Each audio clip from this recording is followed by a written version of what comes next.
Welcome back to episode 55, season 5 of the Geometric View. Thank you for being here. Today we have George Leoniak with New Geometry, KNEW. Today we get into Icosa dodeca, flower of life rotations, the Krystal spiral, the source spiral.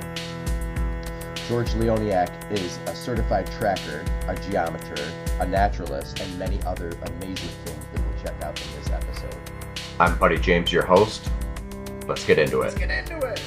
Let's get into the circuit. The best way to support us is on PayPal, goldenscaling@gmail.com. Thank you. All right, got it. All right, welcome everybody to season 5, episode 55 of the Geometric View. Today we have with us George, the great pleasure to have with us George Leoniak from New Geometry. And I'm just ecstatic to have you on. I've taken a long sabbatical from the podcast, a much needed sabbatical. I've been podcasting for years. So it's glad to be back, and I'm inspired to be. I'm happy to be back with inspiration. And George brought me back here, and it was like, all right, let's do this. I'm excited. He's a great geometer, and he's inspired me in a few particular ways that I know of, that I'm aware of, and I can't wait to see more. But so George, introduce us to yourself. So in this episode, we're going to be basically doing 2 different podcasts. We're going to be merging our podcasts together. It's going to be something new for both of us.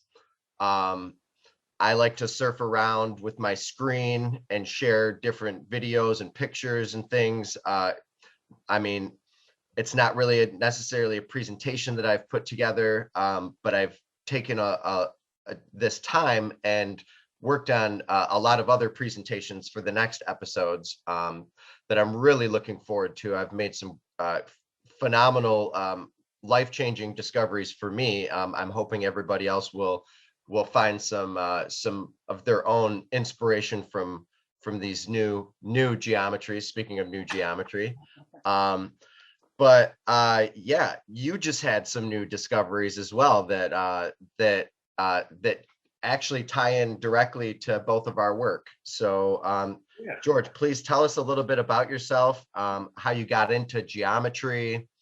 I understand you have a master's and also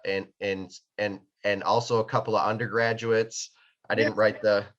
So tell us about yourself. Okay. Yeah. Well, like Buddy said, we're doing something kind of a merge podcast here. So, greetings to all the new geometry. Now, all the new geometry, that's KNEW new. So for people on Buddy's podcast, know that KNEW, all that will be in the description. But yeah, first of all, Buddy, I'm just so grateful that we're getting to share this time together and that we connected. And I want to thank Marian Grace, who will probably watch this video, for connecting us. She put us in a Facebook connection, said, hey, you guys should really check out each other's work. And that got the ball rolling. So big thanks there. Yeah, when I saw Buddy's work, I was just really taken by it and blown away. I love the use of the circles and the spiral patterns that were coming out of the circles. And, watching some of his videos since then, there's a lot of overlap, and we're going to get into, some of those connections with their work. Yeah, so it's just great to meet you one-on-one here, Buddy. And yeah, so, my interest in sacred geometry and the background that I came from, as Buddy was alluding to, is really one of being a keen observer, really. I spent a lot of time in nature before I ever picked up a compass in a straight edge or did any of these drawings. I was out in nature looking at fractal patterns. I was a wildlife tracker by trade. I'm a wildlife tracker. I run whole apprenticeships and bring people in the woods and share nature and all sorts of experiences like that with people. But 5 or so years ago, I was like, I got to start working with the other patterns that I see. And then my keen observation skills just applied to working with these circle and line patterns, where it kind of, my curiosity and inquisitiveness that came from tracking just kind of went straight into all my explorations with the sacred geometry.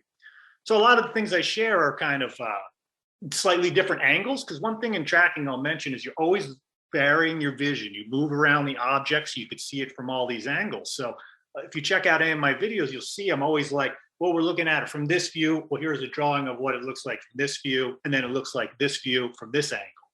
And then unifying all those together so that that whole elephant with the leg and the trunk and everything starts to be a whole picture of the elephant rather than this one little micro piece of one particular view. Let's say, hexagon view or a pentagon view or something like that. So that's a little bit of my interest, my background. You'll see some slides, and Buddy and I are going to kind of bounce back and forth. We don't really have a particular plan, but Buddy, why don't you take it away there for a minute? Wow. I can't tell you how much that relates to me personally. And who I am as a person, and being an interpreter of rhythmic patterns, as Walter Russell puts it. I go mushroom hunting, so more specifically the Michigan morel mushrooms, and I love them. And I was taught by one of the best guys that I know around, and then he taught me and my brother. So that was something that that was awesome. That there's certain patterns that you look for, and it's not where you expect the patterns to be most of the time, but it is as above, so below. Like you look at the canopy for what mushroom is at the base of the tree, because you can tell the type of leaning dead tree, slippery elm, or whatever type of tree you're looking for. And there's a whole I love what you're saying, because it's like that's that we have that shared connection, because like you're describing, it's like there's that gets in your body. I think in the video I just watched, you started to talk about that animism, how it connects to this kind of inner knowing and relationship where the world is alive around you, and that's how you can apply this sacred geometry from this page. It's really a unified field, it ingrains into your life, connects you so deeply to the forested field and humanity and all around us. It's that level of connection. And these depictions that we work with are kind of, pulling back that layer so you could see it, on the page in a way that is in your connections out in the natural world through that electric universe, like you're describing. There's that electricity that's being transferred in between these objects in you that are communicating in a subtle way. So something that you were saying about looking at things from all perspectives, there's really, I don't know if I've heard anybody say this before, but I might be coining it, the Morel Squat. You have to squat in order to find the morels. Sure, you could be standing right above them and not see them. You could be standing and looking for them. But as soon as you squat and you look, there's something you can see right at the angle, and you can at the right angle, and you can really just look and carve the whole ground and see around you for quite some space, stand up and then walk and then do the Morel Squat again. Oh man, that's great. Man, that's tracking. I mean, that's so cool. I mean, we didn't even know this was going to come up at all in our conversation. But that's the tracker squat. I mean, that's what the trackers do. When the tracker squats down like that, you get down so that the light reflects off. So we're dealing with light. So tracking is all about how light is reflecting off objects. If you put your, everybody could try this at home, go up to a window and put a smudge mark with your finger on it, and then walk around that smudge mark. And at certain points, that smudge mark will disappear because the light's not hitting off the angles. But once you go over to this angle, oh, there's the smudge mark. That's what you're doing with tracking. You're continually changing. So when you drop down to that squat, the light's reflecting off the forest floor in another type of way, that's giving you more information. So you're playing with light in that type of tracking and looking. And that's, the geometry we work with is kind of frozen light patterns, but it's the same type of, this is the same experience that I'm having when I'm working with those circles and lines on the page. Another thing that you were talking about, like things coming together and how they work together, and as far as looking at things from different perspectives, I've had a series of awakenings, or actually, I had my rebirth, affirmation, or born again, or found Jesus experience through geometry, through a series of I was reading 2 books at the time, and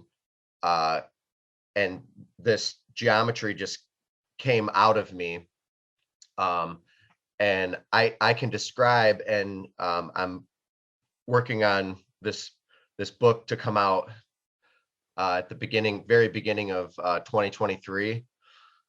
Well, I have a series of many different books, but there's this particular book that's coming out in 2023 that describes how exactly to construct the Doughertyset and many other fun things that you can do with it, because it's a game. Everything is a game. The geometry of life is a game. The flower of life, the fruit of life, everything is a animated, iterative, rotating process of copy and paste, repeat, copy, paste, repeat. And when I'm designing this geometry through these successions of awakenings that I've had, which really the geometry becomes you become it. That's why it's called sacred geometry. It envelops you, and you don't even understand what it's doing or what you're doing with it, at least in my own personal experiences. But I've each time I understand more and more how the layers of the fractal, embedded, recursive nature of the cyclical universe is, and I'm showing more and more of it off. And there's an infinite amount of gates, and each one of the gates have to do with charge, and how charge implodes and explodes in each one of the pearls. It's literally pearly gates, and it's literally the New Jerusalem, and it's how charge and charge rarefication and compression, expansion and contraction, hot and cold, what Walter Russell talked about, how these cubes become spheres and spheres become cubes. This geometry that we know, that we've read about, but we need to hit it, we need to blast it, we need to put this in like eternality, because this is the game. This is what it's all about. This is how first principle magnetohydrodynamic geometry comes out of these repetitive fractal implosion explosions, like Bucky was talking about, like Dan Winter's talking about. But what is the larger aspect of what we're looking at? What are these strands, these extra organelle that are outside of us that go forever? We can go through these tubes. We are these tubes. We are describing what birkeland currents are. People that are astral projecting and going places instantaneously. This Akashic memory, there is a way in and a way out, and it is through geometry. Everything is geometric. It's all how charge embeds, how waves embed waves. But what I digress, and I also went on a tangent there. It's good to be tangile, I believe. So that's what happens when you discover Jesus. All that afterwards. Wow. Yeah. Thanks for bringing me down a little bit to reality. But yeah, it literally is. It's what my life purpose is. Yeah. It's what the geometry. It's there's so much more. There's an infinite amount more of awakenings, because each discovery is so unique. It's like, I know you as a geometer and as a hunter and as a tracker. It's about discovery. We're discoverers. We're on the hunt. We're curious. We want to know. So there's something about being able to see a pattern and recognize it and be like, oh my gosh, I know exactly where that is, what that is, how that's created, and how it rotates, and how actually people could build machines out of this. It's the future. It's technology. It's technology harnessed, and I am very much a futurist in my geometry, in the attempts to connect it with as much technology and as many theories that there are, because like you said, we're all trying to explain the elephant by describing different parts about it, but the theories, a lot of the theories out there aren't necessarily against each other. They complement each other and work with each other. So, well, I mean, you want to keep riffing on that, or no, go. If you please. think there's probably maybe 30 different trails I could follow in there. Feel free to grab one, or or I'm gonna take a sip of coffee. Yeah, ask a question, whatever. Yeah, well, I mean, I think I think a huge part of what you said there is, the way I look at it is that we are the technology. We have everything within us, in our beingness, to, for our enlightenment and fulfillment of, flowering in this lifetime. It's all in us. The whole chakra system, the whole meridian system, that's all sacred geometry. I mean, it's that compressed, condensed light into the kind of 3D form, but every single one of our cells is completely filled with light and electricity, right? Our whole beingness is all that. So, and I think as people, like you're describing, kind of going through, and many people at this time are going through awakening processes and getting to know themselves more. And at some point during that, there may be a kind of resonance with the sacred geometric patterns, because they're part of that movement. People, they see them, but it's deeper than just that they're part of that movement. Is that they resonate with that part of you, that light that's inside you, that that's the way I experience it, that resonates with that imagery, because it's containing those root patterns. You showed in that electric video these scientists who ran these light down a tube, and they showed maybe hexagon structure, pentagon structure, decagons, through the light in the tube. And there are the mandala patterns, basically, that are of sacred geometry, but there they are in the light, and people see it in cymatics with the sound, frequency and light and sound vibration. That's us. We're resonating with that. We're awakening to that. So then that comes forth in us, and then we move to the embodiment of beingness of that and what that means. And you go through your electric transformation, through these series of awakenings. At the very beginning, the voice of God was upon the waters. Mm-hmm. At the very beginning. What is that? That's cymatics. Mm-hmm. That's literally cymatics. Mm-hmm. It's the best way that you could describe cymatics is that sentence.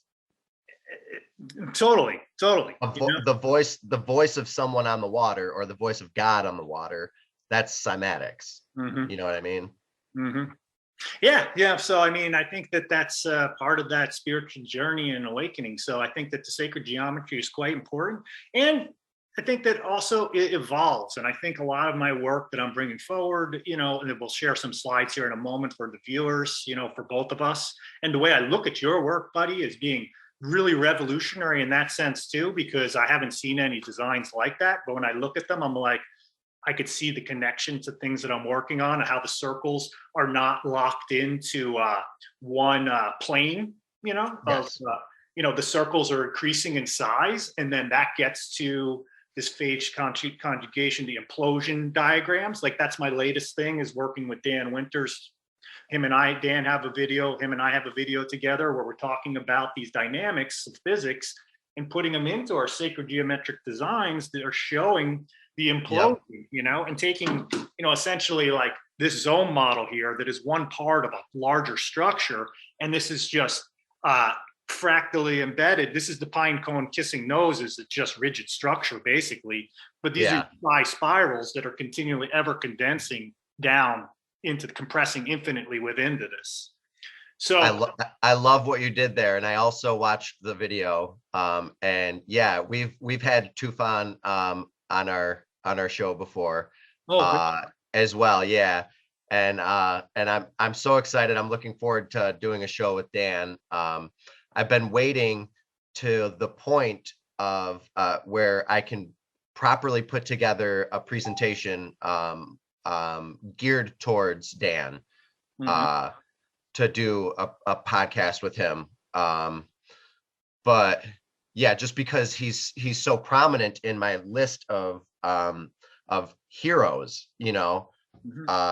like people that I have in my top 10 list of inspirational characters, which I was going to ask that question to you, if you could write down a list of your top 10 favorite contributors to geometry or inspirers, who would be on it, like your what's that president wall, what would be on your monumental wall?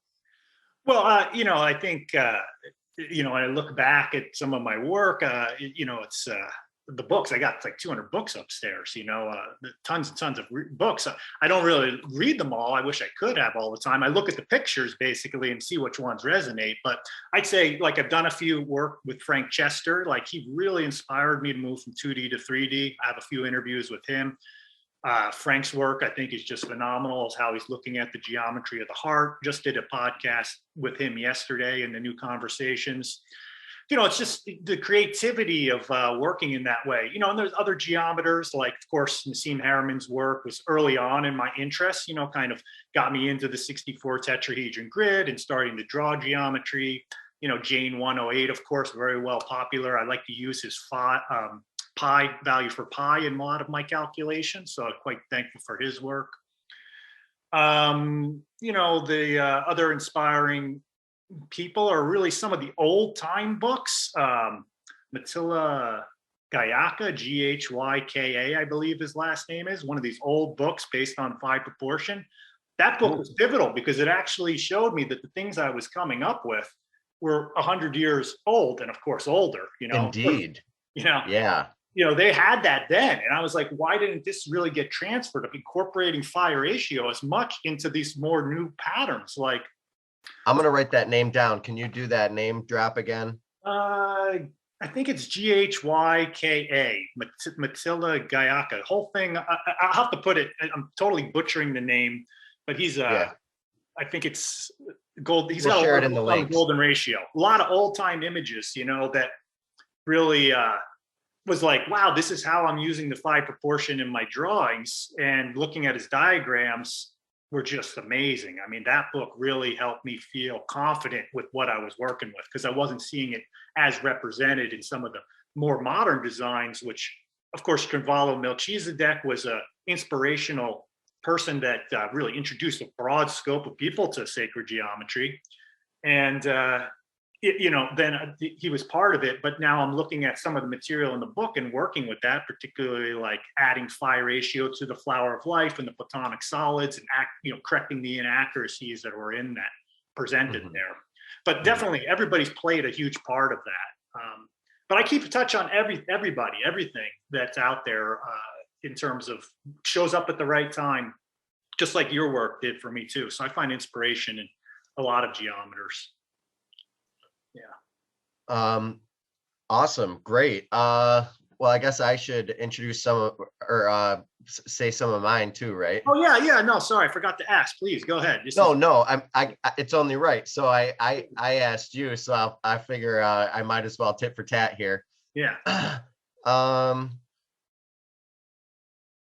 Let's see. Well, there's of course Buckminster Fuller. Oh yeah, you're going to mention a lot of mine too. So maybe right. Yeah, I mean, but that was great right off the fly. Walter Russell. That was great right off the fly. Wonderful name drops, all inspirations for me as well. Hartmut Mueller. He's global scaling is one of his things. What is his other thing? Interscalar. It's at interscalar.com, I think. But it's about interscalar universe, and it goes directly with our geometry. Well, the more we get into what we're doing, and it's all based off Euler or Euler's constant, and how it relates to every other thing, and the scale and the proportion all the way down. Beltrami. Beltrami is Beltrami's vortex. He's the first person that I can find as far back as describing birkeland currents. So, I mean, these structures were around before Don Scott, who's another one of my inspirations, did the math for it in 2015. And I'm discovering it in all of the geometry, that everything's made up of these Bessel functions, which is the repeating Bessel functions, which is the surface of a drum head. And resounding Bessel functions. So, but we'll get into that in a little bit. Dan Winter. Let's see. Yep, Birkeland, Christian Birkeland, Walter Russell, Hans Alfvén. Yeah, that's a few. You're lucky you had a list there. I mean, I had to shoot from the fly here. You did right off that out. I hit you right off of the. I'm looking at pictures. I'm looking at all these pictures because I'm putting together a stained glass design with all their artwork. How do I make this back big? Oh man, that's amazing. I look forward to seeing that. There we go. Well, hey, should we show a little bit of some of our slides? This is a good. Heck yeah. Let's hop into this. Okay. Yeah. Well, I mean, I could just show the implosion diagram because I think this will probably relate to some of Buddy's, or it looks similar to things that when I was checking it out. So let me just share my screen real quick. Yes, please. I don't think I need to do it in order, but we'll just skip through some things till I just show you this implosion diagram that from the hexagon perspective, at least, of just this one is, I talk a lot about in the Dan Winter Star Mother kit. He's got a model that's based, that I found was geometrically connected to this. Here's his Star Mother model that, is a dodecahedron with the stellations of it. The great stellated dodecahedron, small stellated, he calls this icosahedron, stellated icosa, stellated dodeca. And then that sequence, nests all the Platonic solids, and then infinitely will continue to fractally expand three-dimensionally. And you could take this design here and pretty much overlay it so that the dodecahedron and icosahedron will be within each of these, compressing circles or expanding circles, because it works both ways here. Really pretty much, infinitely, as Dan and I were saying, down to the Planck scale here, because his work relates to the Planck scale. So this diagram is all based on the phi proportion, right? all these circles are in phi relationship as we go in toward the center.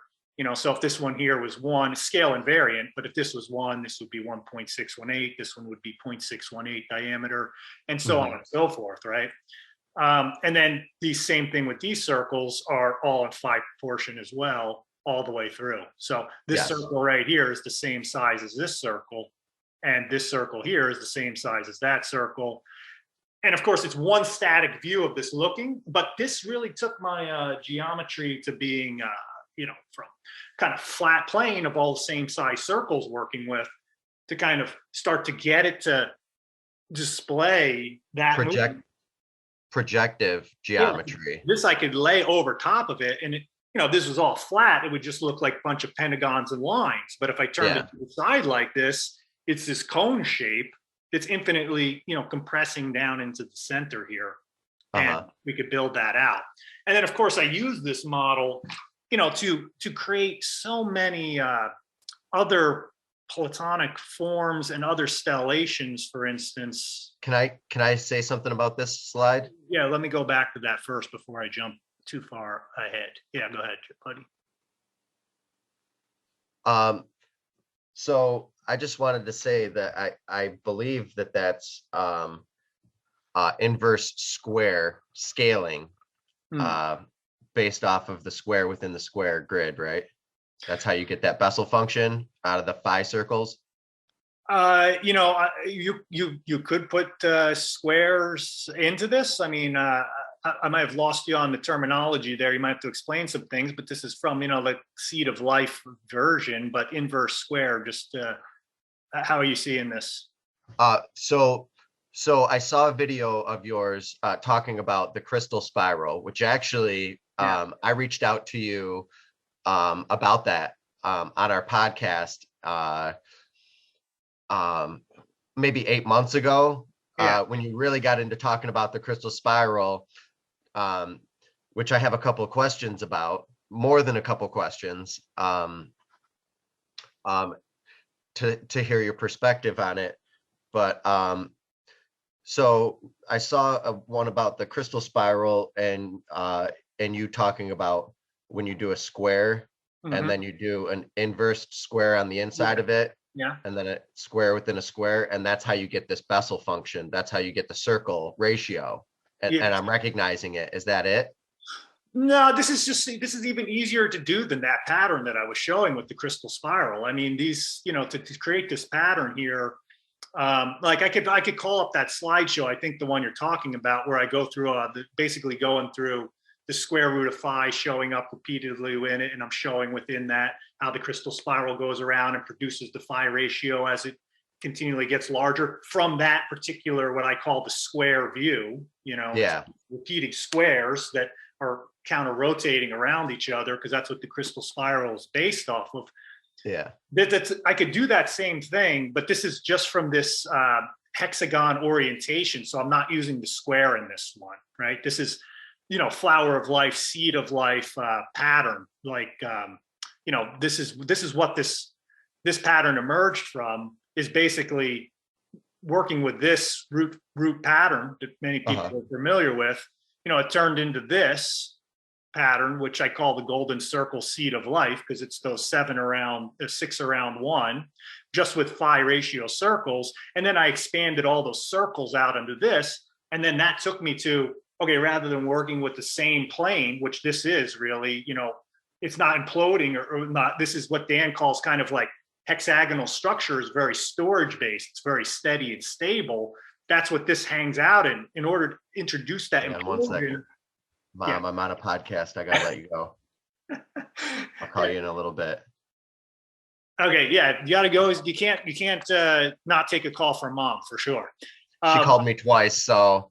Oh yeah, you got it. Let me just repeat that. Dan was saying that the hexagonal structure, which I started to realize before I heard him talk about it, is about storage, maintaining energy. Like it's not compressing; it's just a stable plane, like a snowflake crystallizes, right? And it's very stable. Well, in order to get it to implode, you had to add the different size circles to it, which this was starting to do that. But once I started to scale them down inwards like this, then all of a sudden I created the implosion within the diagram. But this is just the overview of the history, kind of how that came about through many different variations. Because it looks really familiar. Like I see it in Aurora's work. I don't know if you're familiar with Aurora. No. She's the lasagna. What's it called? Rainbow lasagna. I haven't heard of that one. She does rainbow lasagna geometry. Huh. But yeah, she's something else. She's amazing. She's definitely a trip. She's great. She talks about just basically already being ascended and all this magical stuff having to do with her geometry. And that's what it is. It's magical. I mean, this is the rainbows and unicorn butter stuff, this is the bread and butter. Yeah. I love getting into this. So it's great to see this picture particularly. Well, I've created some things that look like this. And they naturally crystallize inside of every wave field inside of the harmonics of the Dougherty set. Every wave field, which is only a certain broad, small amount of the Dougherty set, has waves moving through it, because they're a compression and a rarefaction of the field, the fractal field around it. The field creates the forms. So the forms actually are these condensed waves, these like down here, the hexagon. You can see the explosion and the implosion. This one looks specifically implosive, but there is no, you have to have anything that's implosive has to be explosive and implosive. If it's one, it has to be both, because there has to be a way in and a way out, according to synergetics and Bucky and the geometry that I'm familiar with and working on. But please continue. Yeah, well, I mean, like you're saying, the field does create the forms. I mean, those interlocking circles, like these look like just I've connected some lines, but this is, the rhombic tricontahedron, which is, a fusion of the dodecahedron, icosahedron. They're just, this hexagon is basically, part of this bigger rhombic tricontahedron, but it really is another smaller form inside a smaller form, inside a smaller form, inside a smaller form. So the circle pattern, just by connecting the lines at these various locations, which are all given in the drawing. I mean, you see how the nodes just line up. It's like it wants to happen. It now shows you that the forms are compressing in that way. So the circle pattern in that field, which is like, waves, I kind of look at it as creating these nodal points at the intersections where the formed lines start to show up. So, and that's only one example. Like all these other geometry, all these other forms are now drawn from that circle pattern, right?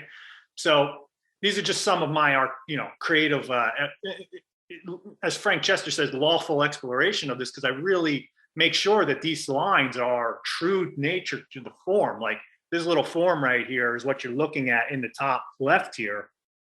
This is like a one-for-one representation of what I have in my hand. So this is like a template for creating these 3D structures. And this is, it was only discovered in 1973 by Coxeter, who's another big inspiration of mine. I don't understand nearly 1/5 of what he's talking about, but I see the geometry and the structure in there. And that opened my eyes to figuring out how to draw it, to make it applicable. This is my kind of mission with this, is make it applicable to geometers, to incorporate this into a pattern language that then starts to show up in the culture. And then all of a sudden these forms, which feel so far and buried away in regular polytope book, are actually informing us about our relationship and connection to universal structure. So that's how the art and the science and culture, in my view, are kind of interconnected, and having these upgraded designs that are accurately represented kind of, or in alignment with that. So, I'll just do a little smattering here. Feel free to stop me. But the one last piece is like that led me to the next dimension with my drawings, right? 4D drawings. So these are 4-dimensional. drawings or representations for these structures. Of course, if you rotate it, they're going to look totally different from different views, and these are just snapshots. But basically what it's saying is that through working with the phi ratio in these patterns started to give me very complex structures that the nodal points in that wave inner field were starting to connect together to create these 120 cell dodecaplex or the 600 cell tetraplex from all these different views, like I said, you know, and I could do it from the square view, twofold symmetry as well. So that's really like, this is what my videos are about for people who are new to me. I just love explaining geometry because I'm a tracker. I teach people tracking. I'm very detailed into expressing it. And because I'm a tracker, I also double test and check out, because when I share that knowledge with people, like if you're sharing a mushroom with someone, you don't want them to eat it and die, right? You want to share as the information as truthful as you can, so that you're like 100% accurate with this, because you want to make sure they feel confident eating that mushroom. So that's how I approach sacred geometry, basically. I want to feed you sacred geometry that's coming from, you know, the most accurate way that I can, because I want to feed you like this type of information that's just clear and truthful. Yeah. So anyway, that's kind of what I'm working on. And just, this is one slide just to do this, is because I think this is really big to my work, and it's going to be controversial for so many people that are really getting introduced to sacred geometry or way into it. You know, I discovered that the Metatron's cube, which is very, you know, significant in the sacred geometry symbology, it wasn't showing us the truth, this accurate dodecahedron that I have here on the left, which has these phi ratio circles, because this pattern didn't have phi ratio in it. So if I take a pentagon here and basically show you what it looks like if I was to take the lid off the top of this dodecahedron, you see that the phi ratio is not maintained between this edge of the pentagon to that edge of the pentagon. See how those slope back and those are straight? Here, everything just goes 1-for-1 to the connection points of the pentagon. Now, I've had a few people say, hey, well, maybe that's because it's a perspective drawing or something like that, you know, you're looking at, and that's okay, I'm good with that, but it's going to lock you in and not allow you to build other forms off it that are based on phi ratio. So basically what I'm saying is you miss out on all this, all these stellations, right? All this, because this all has to be unified through the phi ratio to get any of this stuff. You can have the perspective drawing, and I know I'm going off here a little bit, but you can have the perspective drawing, but once you start to stellate and do all those things, well, then everything after that is thrown off. And for the icosahedron, it's just a kind of a no-brainer. Yeah. Like, I mean, I showed in my videos, like, that's a flat 2D triangles, two triangles, right? I mean, one equilateral triangle, one equilateral triangle. That's what you're looking at. You know, for this, it has to curve because the icosahedron is, you know, you put a sphere around it. So it's not going to be flat. So that's an easy one to kind of correct. But the thing is, this work really shows that. And it's not just to be perfect, it's that it's opening up other windows of opportunity, which are really highlighted in this slide, okay? So it's kind of like coming to grips with like Metatron's cube is really about the cube, not about containing all the platonic solids. It's really about the cube, octahedron and tetrahedron, rhombic tricontahedron, rhombic dodecahedron, cube octahedron. It does all that geometry, 64 tetrahedron grid, all that beautifully. But once you introduce the other platonic solids into it, you need the phi ratio. It's like a matter of fact. You got to put phi in there to get them. And when I did that, then all this other stuff basically imploded in my mind, basically, and just exploded out. And it just was like one thing after another. It all made sense. So that's really, you know, buddy, there's so much I could share on other things, but that's really the main, you know, and this is in a lot of my videos. It's really some of the main things I wanted to kind of describe of just my approach to sacred geometry and just, you know, and I love your work because what you're doing with a lot of this material, which I don't understand as well, is infusing it into the electric field model and studying the other researchers of the science like Dan Winter's work and why this geometry is, the representation of it is valuable for the evolution of our consciousness, basically, and what it means to us on a biological, spiritual, emotional level and all those levels. So that's all I got. Is there any slides on here that you wanted me to talk about, or you have any comments, questions, or things that are percolating for you? I think great presentation. I think it ties directly into some questions and some other things that I have here. So as far as the crystal spiral goes, I was trying to figure out a name for the crystal spiral because as you were talking about, it's the spiral that goes directly to source. So whereas other spirals are logarithmic spirals and they'll never hit source. At least from what I was getting the impression on one of your videos. But okay. Hold on a second, buddy. Let me just clarify some things. Yes, please. So what I just showed you here isn't really about crystal spiral at all. No, I want to tie it into the crystal spiral. Okay. Yeah. This, I really just approached this hexagon view. Like the crystal spiral is completely a design that's built off of twofold or fourfold symmetry of squares. It's in this, and this is exactly what it is. It's well, similar. I mean, you have a lot of other beautiful and elegant designs that I haven't seen before, pop out in and out of this in a new way. And I mean, these discoveries as you find them and how they interlink with the larger structure as they stellate is more where I was going to go with the crystal spiral. And how it actually becomes projective geometry, like you were talking about when you got into this. This is how you actually started seeing your geometry with multiple circles with an expansion and a contraction. Mm-hmm. There's crystalline forms, or these plasma instabilities.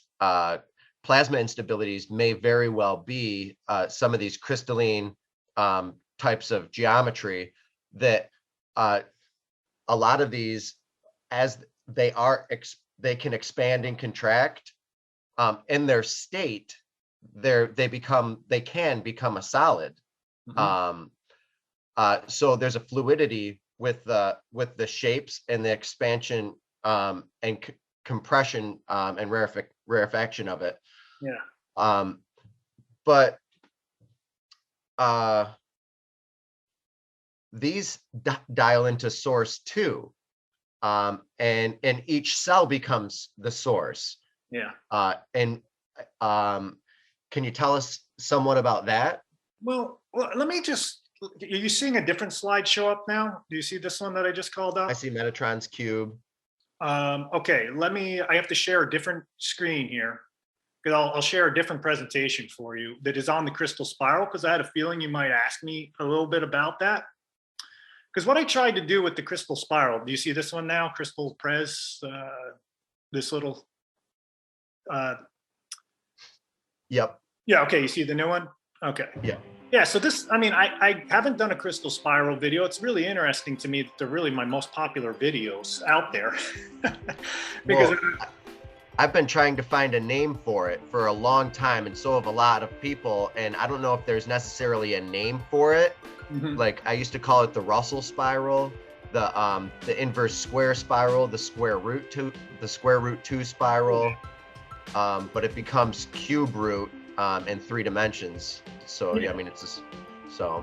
This is what I was, the crystal spiral, and there's a lot of interest with many different people that have different takes on what this whole crystal spiral was about and how it relates to the phi ratio spiral, golden spiral, and things. And there's a lot of comparison. I was particularly interested in exploring this spiral really from the geometric point of view, and really trying to understand what they call the geometry it's based on, this Karthara grid. This is some of the iconography from the freedom teachings that are popular within that the group of people who really gravitate this. But I wanted to build these into 3D structures. Do you know what the Cathara grid is? Can you explain what Cathara is? I don't know what any of that is. Yeah, well, I don't know a lot too, but this is what a basic Cathara grid unit is. Basically, is what they call this is a Cathara grid unit, and they take these together and put them together in a way. Let me zoom out because I think I'm too close here. Okay, because I keep seeing guys harp on me constantly about this on a lot of my posts. Yeah. And the people that are talking about this is oftentimes related to the swastika symbol and how that is extremely ancient and obviously important symbol throughout history. Yeah, well, I tried to with my work here show that because in the Cathara grid movement, they're very anti-flower of life. You might have heard things like Daisy of Death, or there's Fib of No Chi, which, saying basically the Fibonacci sequence and nature is a kind of a destructive pattern, and so you have a lot of tension within that group and a lot of name calling of other sacred geometry. So it's, there's a lot of division that's created from this. And I didn't really know much about it. So I wanted to understand it from a three-dimensional perspective. I've had some conversations with people who are into the Cathara grid and these shapes and designs.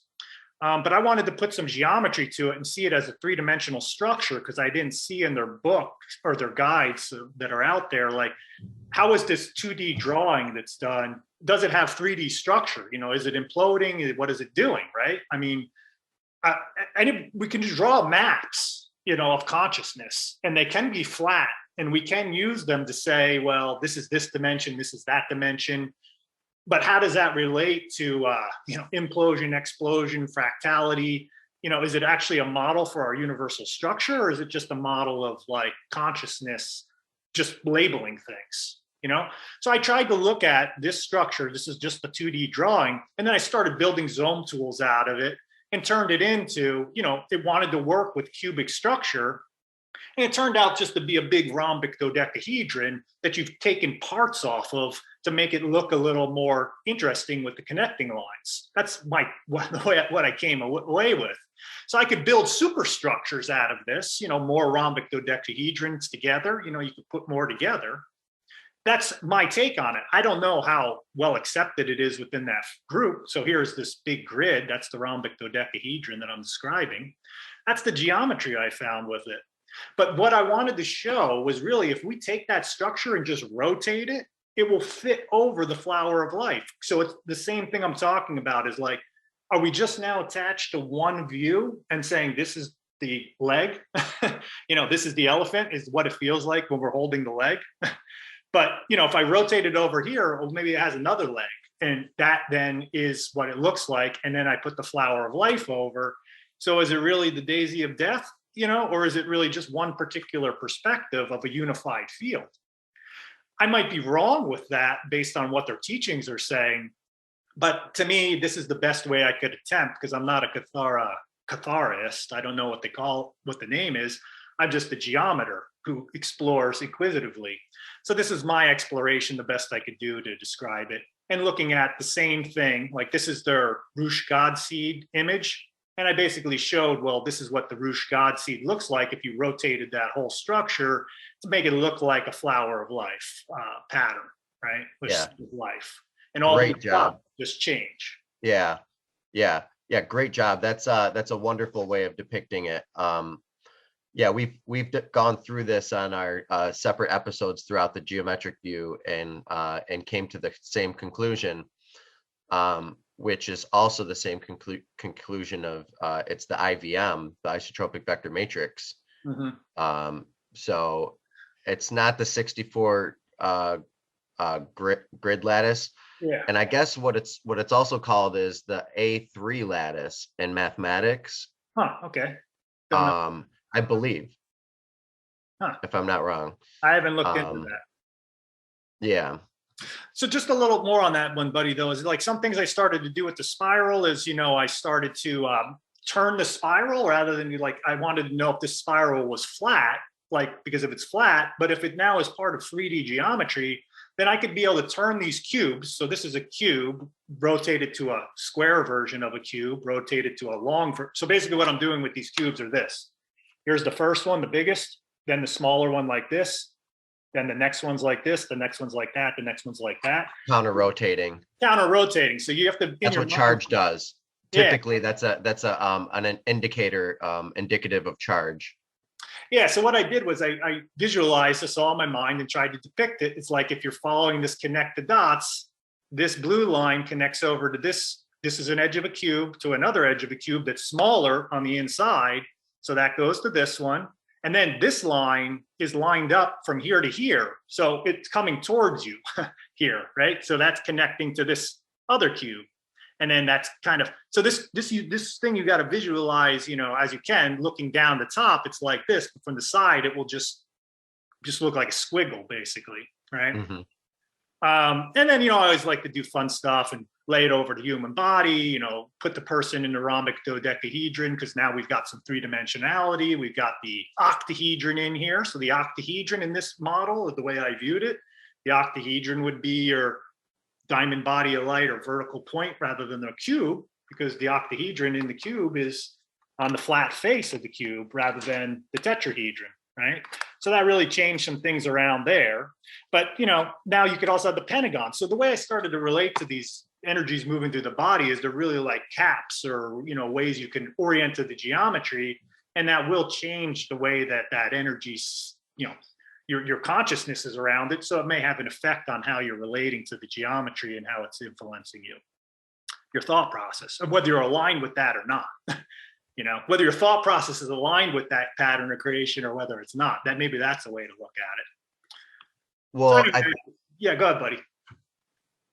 As I'll show here shortly, I love these geometries. If I look back in my geometry, I swear I have this red and blue, very similar. You know, being able to recognize the pattern. I swear I've created something similar to that. Mm-hmm. But yeah, continue. I was going to say, yeah, I'll show that it's not just this geometry. There's a bunch more different types of geometry than what we're looking at from seemingly two different or three different angles. Yeah. There's a cornucopia of new geometries that are going to come out of not only this but other projective geometries, as I'll show through the Theodorian Roots, which I'm excited to do. So yeah, continue. We can get into that in a minute. I mean, that's yeah. Please continue. And of course, this is just one perspective. This is really a lot of my old work. Like I've done the same thing with a person in a rhombic dodecahedron, a rhombic triconahedron. You know, this one with the pentagon oriented at the top, right? Like an apple. And that to me feels different. And I feel like I resonate more with that. And then of course you've got the tetrahedron and the cube, and that's very popular out there. So, you know, people have to feel into this for themselves to feel how it is part of their awakening, rather than saying there's only one way to go about it. So there's a lot to choose from, you know?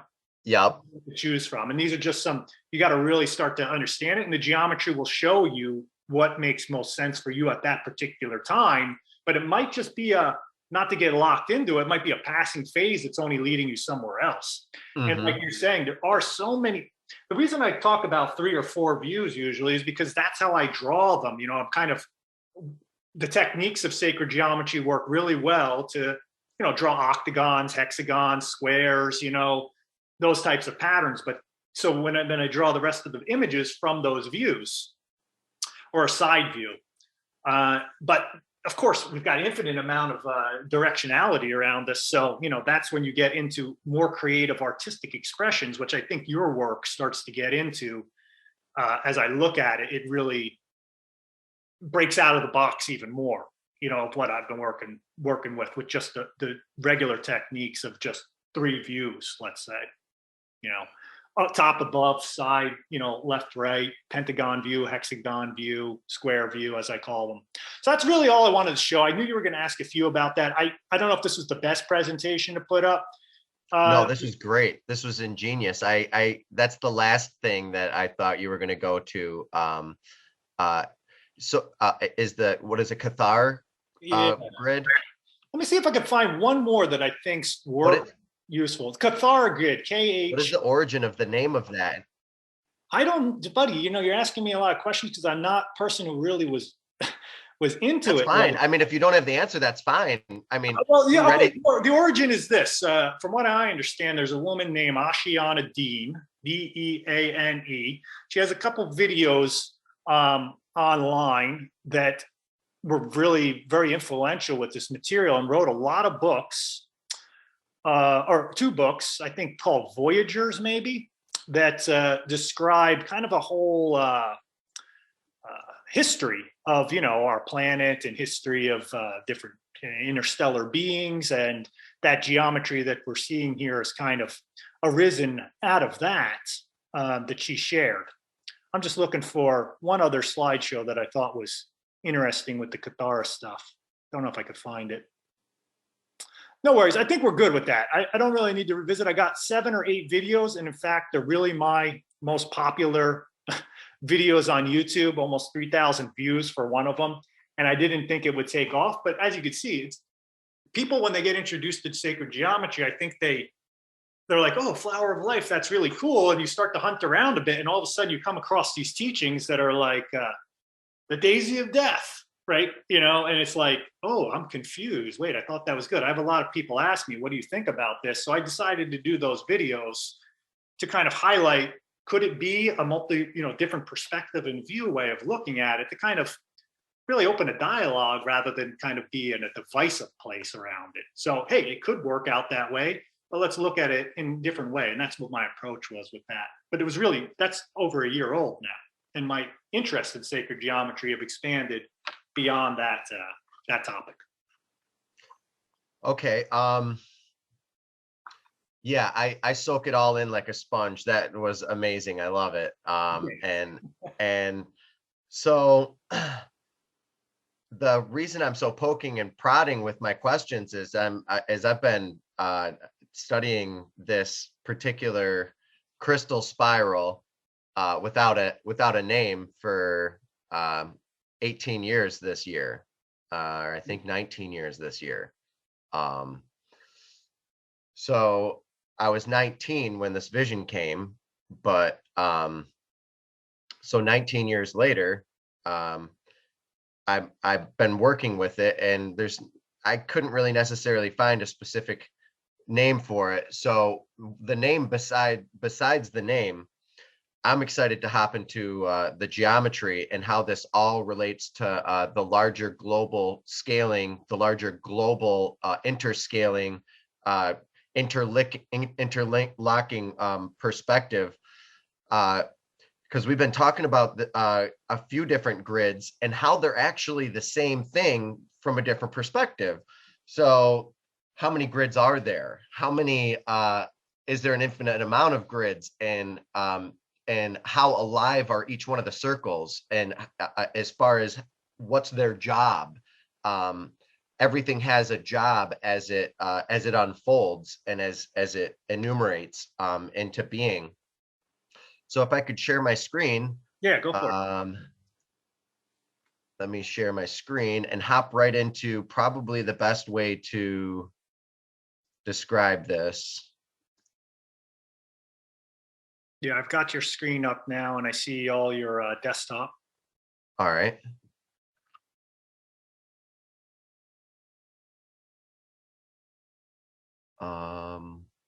That is an amazingly organized desktop. I mean, mine is a lot on it, but it looks like it's well constructed. I got a lot going on all the time. And I'm not even doing a lot right now, as much right now. Well, it sounds like you're about to start your next wave. Oh, constantly, always. So I'm hoping that these images come up. Yes, I see them. They're all, beautiful. Clear. Mm-hmm. Okay, so allow me to introduce Theodorian Roots. Now, this is what I came up with as far as a really simple way, and I wrote I wrote it in because I was so excited to write it in. I don't care if anything's misspelled, whatever. And you get to see my horrible handwriting. But the point is initially I was calling these the Dougherty networks. The Doughertyset is what I've discovered inside of the geometry and what I've been working with for 18 years.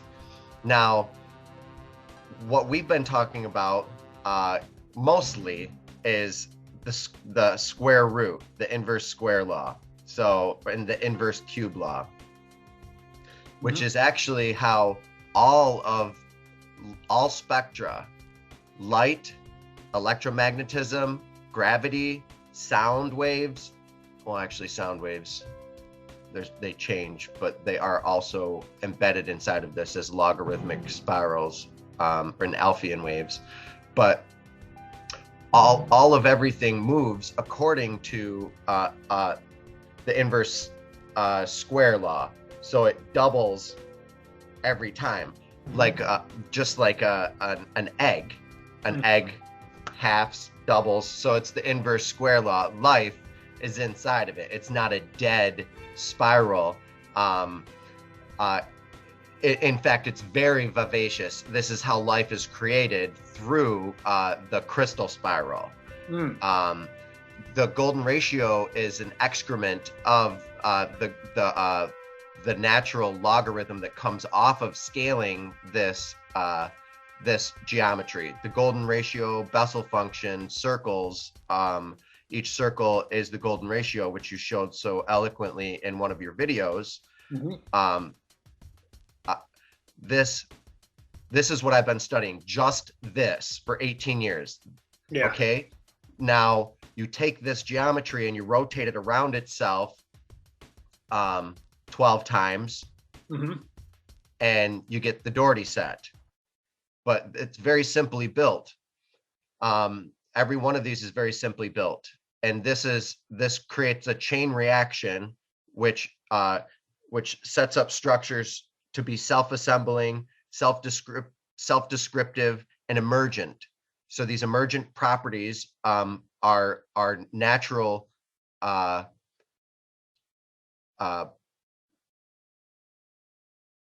first principle magnetohydrodynamic geometry. This is how filaments come off of the sun. This is how they spiral off of the sun. This is how they cascade and echo and build the counter rotation within each enveloping layer. This is how I learned about all of this. I went to the Electric Universe Conference in 2017 to go meet Don Scott because he did the math for the Bessel function for the birkeland currents, and he saw my geometry and he's like, "When did you make that?" And I'm like, 2003. He's like, "You beat me to it." I was like, oh my gosh, the only person I've ever gone to see in person, the only person I've ever paid for, the only time I've ever flown on a plane, I went to go see him for this reason. And he says that about my work. Then he just gave it rave reviews talking about, it was after I gave him my body of work to look at, he said, it was as if you were standing inside of a birkeland current and you could see all of the intricate details and more than his model predicts. Wow. Yeah. That's incredible. Yeah. So I was like, boom, blown away. That the only person I've ever really needed to find, because when he did a presentation about what a birkeland current is on the Thunderbolts project on YouTube, I was just like, that's what I'm doing. That's what these are. This is exactly what it is. So I booked a plane immediately to go do this. Now I'm leading the United States Electric Universe Conference, which is one of the great news that I have to share with everybody here in Detroit. I'm throwing it myself. And I'd love to have you as one of the speakers. Yeah. I think I shared this to my desktop here. There's a really crappy image of the conference. Really sad to look at, but I could pull it up on Illustrator, but it bogs down my system. So, but but here you have the geometry and whatever, you have all the speakers. So I'm planning on that being a big 2-day event. I'm locking down the date right now, most likely in late August or November. I wanted it to be in the fall. We're going to shoot for fall. 2 conferences a year. My boy, Ramon Correga, Shifu, he's throwing one down in Kentucky in the spring, because Kentucky's nice in the spring, and Michigan's great in the fall. So we're going to back to back right there and do 2 conferences a year. So that's really great news for hopefully some of your listeners and definitely my listeners. Yeah. Once the dates are set, I'll share it on my next one of my upcoming videos. So let me hop right back into where we were and how simple this is. Because this, when I discovered Theodorian Roots, I was like, oh my gosh. I was so happy to be able to share this with the world. Yeah. So did you just primarily focus on the square root? Forever, for 18 years. Now check this out. This is how important it is. This is how crazy this is. This is how many systems there are to start digesting, and how much fun new games and things to build. And it's pretty much endless, the amount of these crystals that you can build in these structures at home with bubble sculpting. Bubble sculpting, I'm not sure if you're familiar with any of that yet. No, I saw your images of that. Yeah, those are fantastic. Those are so cool. Yeah, you can construct, they move and they breathe and they expand and contract. This is the dodecahedron set. Yeah. The implosive and explosive dodecahedron. It's all hyperbolic. So it's a hyperbolic dodecahedra set. And they allow for charge to come in and go out at the certain nodal points. And look at how similar this particular one looks to COVID. Oh yeah, right. Look at that. Jeez. Yeah. So I came up with that right before COVID. I was like, and then I built a red one with red plastic. Yeah, well, the icosahedral structure is very related to a lot of virus structure, for sure. So when you were talking about as far as scaling the structure out and stellating the structure, these can all be built into new solids, different types of solids, one-dimensional lattice grids, 2-dimensional lattice grids, and 3-dimensional lattice grids of each one of these concepts. And there's a million of these to be built. These are all mostly all built with the inverse square scaling. So let me break this down really quick so I can hop more into what this actually is that's going on here. Okay, this is super simple. You take your base shape, which is your regular polygon. Yeah. You inverse it, or counter rotate it within itself.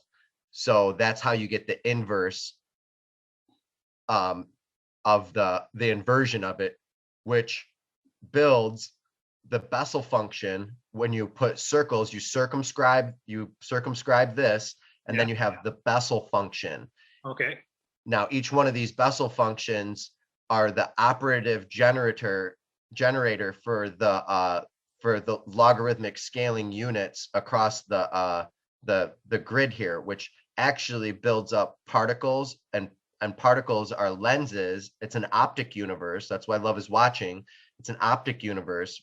We will be able to scale all the way through it, inside and out, optically, and eventually we will be able to sensorily experience ourselves viscerally as any creature. So we'll have the umvelt of the creature, the worldview of the actual squid or a dog. Will have more of a nose brain. But that's dialing into these circuits, and this is an emergent science that I'm developing, and I want to work with other developers on actually how to work more with the Theodorian roots. Man, that's so yeah, it's super simple. Look at how simple it is. So this is what builds charge. Charge is built if you have spheres, a sphere inside of a sphere builds charge naturally. And that's what the earth is made out of. Spheres within spheres within spheres. But spheres within spheres builds life. Now, so what do you know on the right there? Like what when you go all the way to the right, like what are you doing with the image where it kind of expands out like this? What happens with those circles? Like I even see some hexagons in the hexagon one. Like what's going on with those shapes to make them kind of explode or implode? Just describe what's going on the right side. Okay, so I take the it's 1/r squared, I believe. You take the circle and you repeat it, the same size circle. I see that. And then you copy and paste it and iteratively repeat that. But what's that trying to convey in that motion that's now expanding on a horizontal line? That's the odd number rule. That's the reason why things fall. Actually, I just watched a Vsauce on it. Great question. This is what builds the outside of the rabbit hole. This is the rabbit hole. You want to know what? This is like a vortex tunnel or something. Yes. What's building this is all vortex technology. So it's implosive and explosive, and it's infinite. Each one of these roots are infinite, and they can scale outward. Now to build it, you take this same circle size right here. Yeah. Copy, paste it. Copy, paste, copy, paste, copy, paste. Take the same circle here, copy, paste, copy, paste, copy, paste, copy, paste. Take the same circle here, copy, paste, copy, paste, copy, paste. But if you're smart, you can design it in easier ways in Illustrator through iterative copy, paste, rotation processes. So 1 second. So if we're looking at this just from straight on, then it will just look like circles. You won't see anything other than the diameters of those circles. But now what you're showing is these circles, if we're looking at it from the side, we'll have this kind of look to it that's, expanding and radiating out. But from the top view is just a circle pattern. Yes. And inevitably, once you that's why you have to copy and rotate it.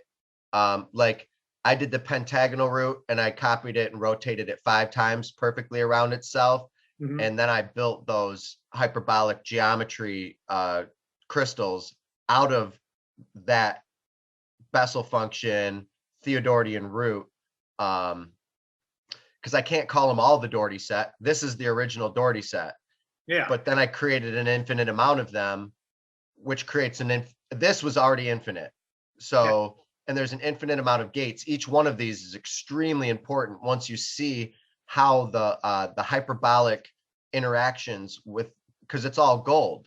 The entire thing. It's the New Jerusalem, when it's talking about the New Jerusalem, it's talking about what we're doing. The streets are paved in gold. This is where Zitterbewegung happens, where the things pop into existence and go out of existence really fast, according to Schrodinger, and this is where the particle zoo exists. This is why when you go to absolute zero, you're going to more. You get more of the structure versus less, and you get a particle zoo versus you can almost see the waves. See the right there, how it creates these wave fields, these natural waves within it. Yeah. Like your geometries. Now, each one of these then becomes something that we can study. And there's way more work than I can do by myself, which is why I'm introducing, this is only one perspective of the game that I'm introducing. Yeah. Because it's going to take a whole army of people to start disarming this, because I've found so many different plasma equations, and interviewing doctor and plasma physicist after another, and working with electrical engineers. Out of all the people, what I do is I'm an interdisciplinary geometer. So I do geometry for all all disciplines. So I was wondering who it was that was going to recognize me first, or recognize that this is important, what I've been doing. Mm-hmm. Leave it up to the electrical engineer and Professor Dr. Donald Scott, who studies electricity and electrical fields and did the geometry and the math for the Bessel function of the Birkeland current. Mm-hmm. Now, each one of these, the odd number builds the outside of the tunnel. Mm-hmm. This is why I'm hot. This is why I'm not. No, this is literally what this is so exciting, because you can only build the outside of the tunnel, the membrane, with odd numbers. Huh. All subsequent numbers on the inside nesting are all even, and they're iterative, quaternion, Sidonian nested filaments. They number in order, in that order. It's strange, and then you start to understand that, wow, that's actually how our computers work. So our computers are already doing that kind of I imagine this has got to get into some sort of quantum entanglement or something like that. Cybernetics. Yeah, it's honestly, it's interdisciplinary. So it really gets into everything. There's not a field that it doesn't or isn't going to affect. Mm-hmm.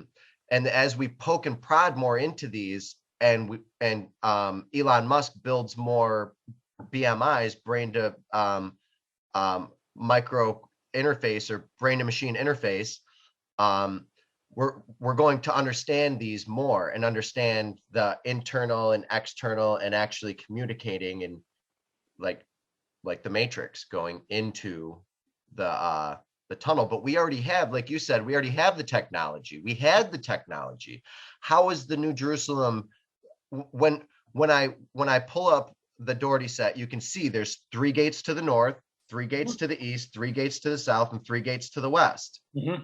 You have exactly what they're talking about. But then altogether, you have 12 gates rotating around a center pearl. There's 12 gates at the center of the kingdom. It's all geometry.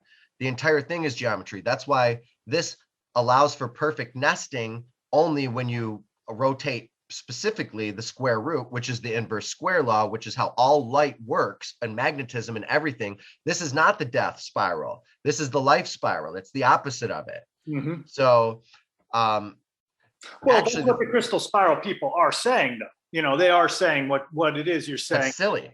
Yeah. Naysayers. Down with the naysayers. They're saying that the Krystal spiral is probably based on the square root of 2 inverse spiral, because that's what the Krystal spiral is based on right here. Yeah. What you're describing. So then, then you have to wonder how the golden ratio spiral fits into that, and how that then plays out in our biology and in other fractal patterns in nature, and how is that relating to that? So what's going on with the pentagon version of that? Because I imagine that's going to involve more phi ratio than the inverse square root one, this pentagon one. Nope, just as much. Actually, each Bessel function creates only phi. This is why it's so important. When Dan Winter came up with the saying that I heard for the first time ever, phi is the solution to arithmetic and geometric progression, because what we have here is progression. We have growth. We have what is called projective geometry. So this is projective geometry. Yeah. When you project the geometry, you get all sorts of it actually builds the field of constructive and destructive resonance and waves. Mm-hmm. So that this cacophony, or this seemingly chaotic field, creates the forms inside of it, and we are a direct construct of that. Mm-hmm. So these are actually the Birkeland currents that umbilically tie us directly into larger forms. According to this, I'm finding in my research that there's these waves that are outside in these plasma tubes around the Earth, and they're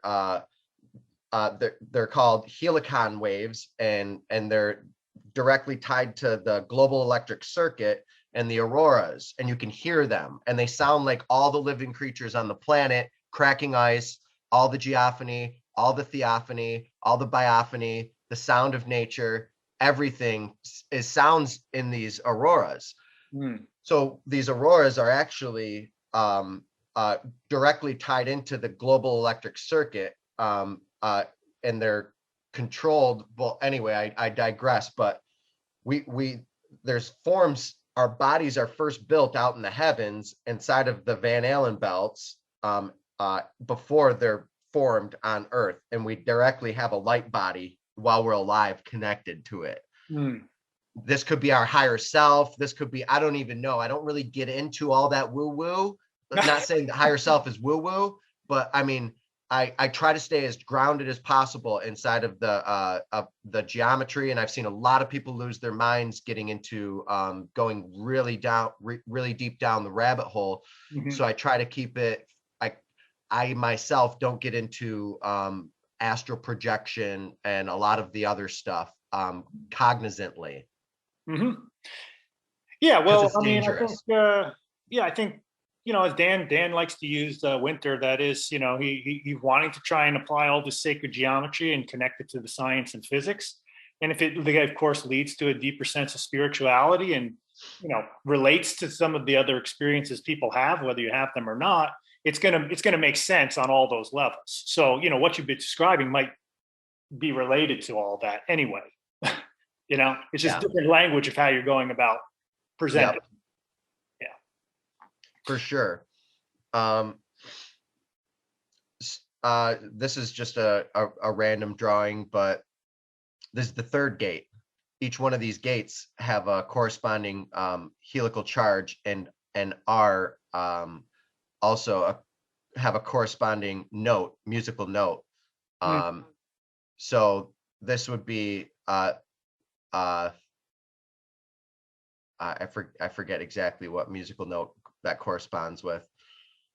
Yeah, these are just fantastic images. I mean, I love the way that you you know, this is just a small little piece of it over here in the top left corner, but how you're showing you're pulling out that caduceus braid there, basically, you know, right from the circle pattern, and you just highlighted the lines that you want to kind of you know, highlight that braid. And then I love what you're doing with this circle, the spiral pattern, and then kind of braiding it into the center on those. I mean, that really is just phenomenal looking. Thank you very much. So what we're looking at here, actually, there's a whole entire field of almost everything that I find that there's an entire field of physics already developed, or mathematics developed towards the category that I'm discovering at the time. Now I've been doing this for so long, finding these circuits. This is the third harmonic. So this is the third gate. So this, I call it the third gate because the center is 0. At the center of the throne, there was nothing, because God and the Lamb are the city. The city is the whole entirety of everything. More Bible scripture from Revelations pertaining to the discoveries and findings of this. Now, I am not by any means only into Christianity and how Christianity deals with this geometries and circuits and binds and silver cords and golden cords connected to God and higher angels and everything else. I am very open to all of the religions, interdisciplinary religious studies. Plasma electromagnetism, PEM, doesn't really leave out any religions because each one of them all have vibrant geometry associated with them. Yeah, I like what you're doing here with this one at H here. It looks like you have 3 circles that are like maybe like a fruit of life type pattern, maybe starting at gate 1, and then you're showing how you're kind of finding those intersections by using the smaller circles. I mean, you're really laying out a nice blueprint for people to see what's going on and making a simplified version of the geometry or the complexity behind that. And then you're applying all that deep meaning to it on multiple levels, not just the science, but also connecting it to the spirituality connection too, which I think is really important.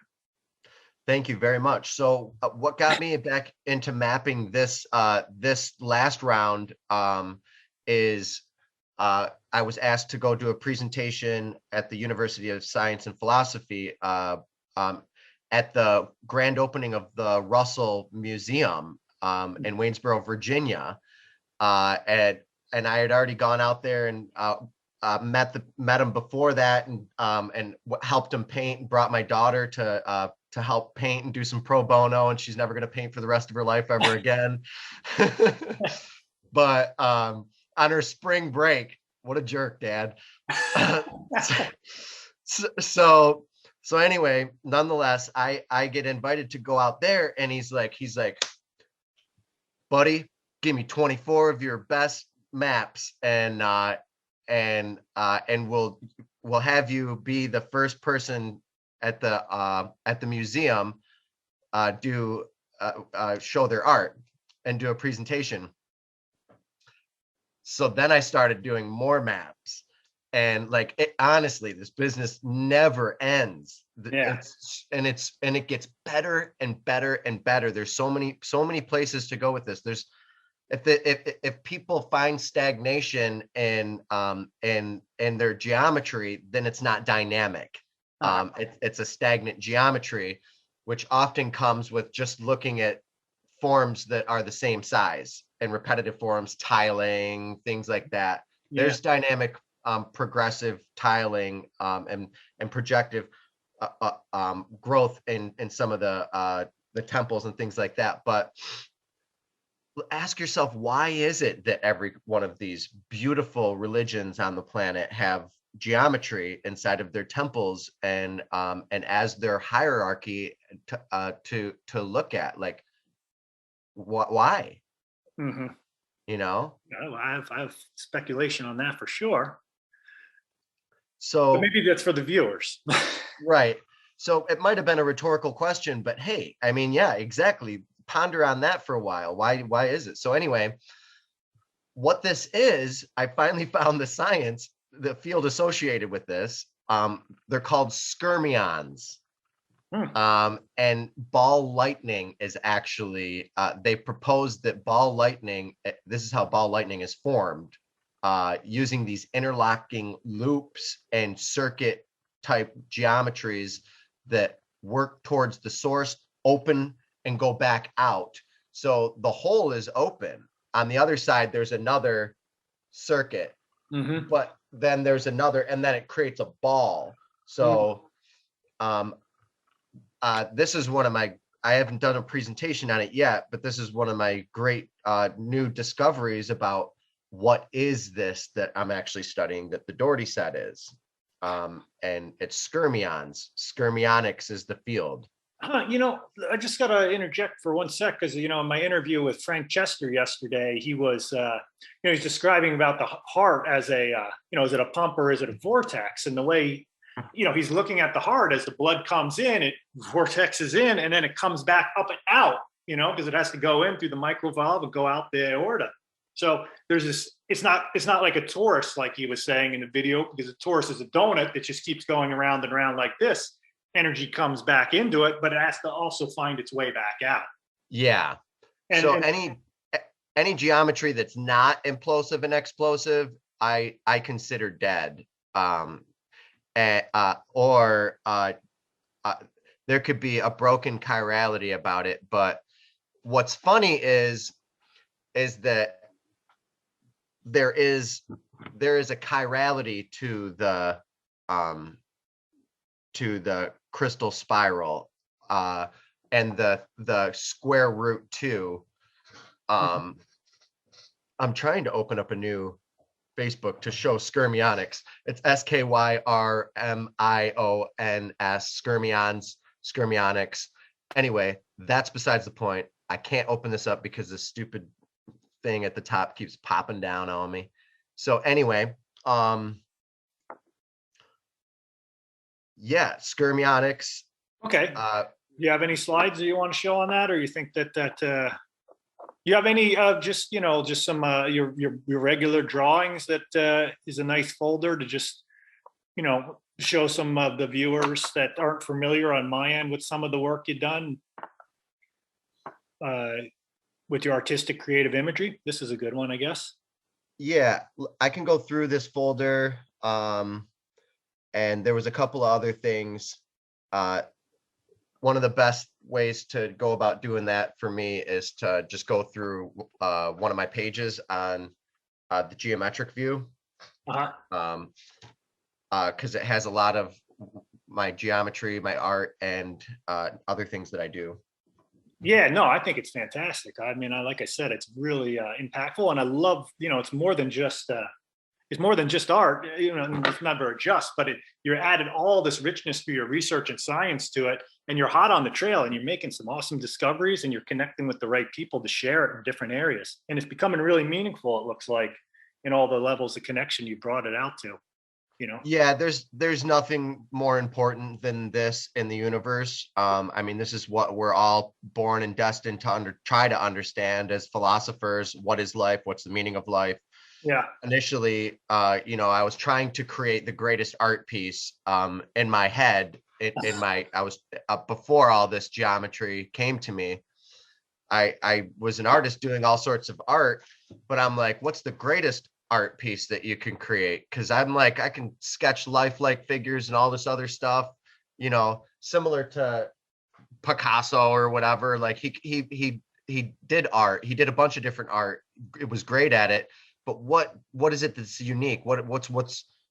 I don't think he did what was the greatest thing that you could do, but he did break it down for us, started to break down our understanding of what is art in a different way. Yeah.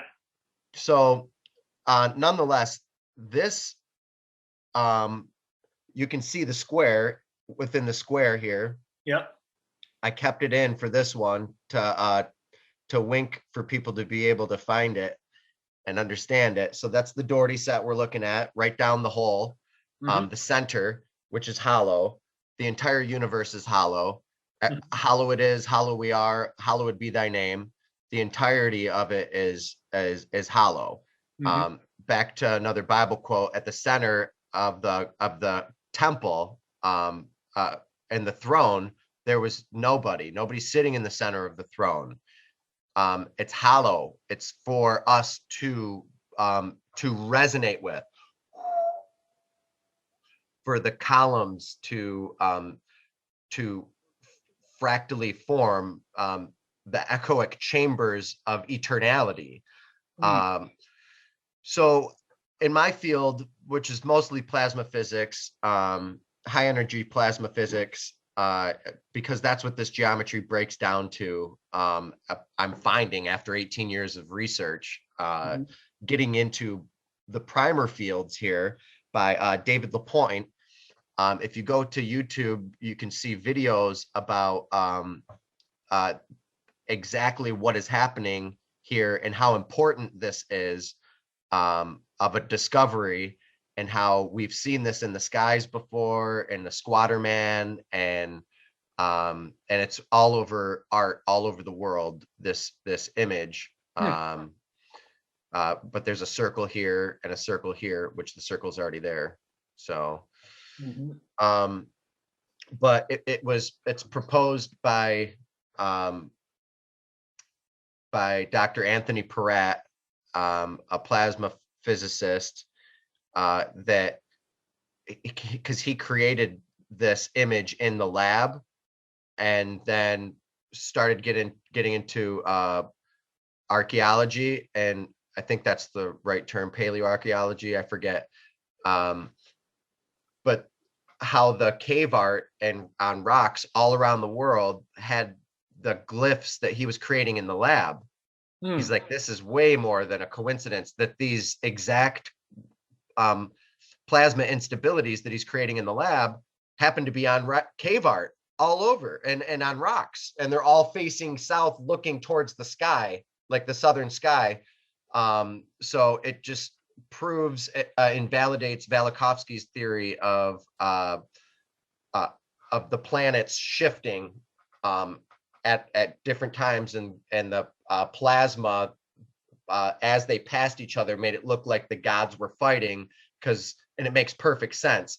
That's why in scripture all around the world we see gods and Mercury or Mars fighting Venus, because the gods fought in the skies and it created tumultuity on the ground, and we had to hide under the ground. So you go into all these theories, and a lot of people, a lot of it is in the electric universe and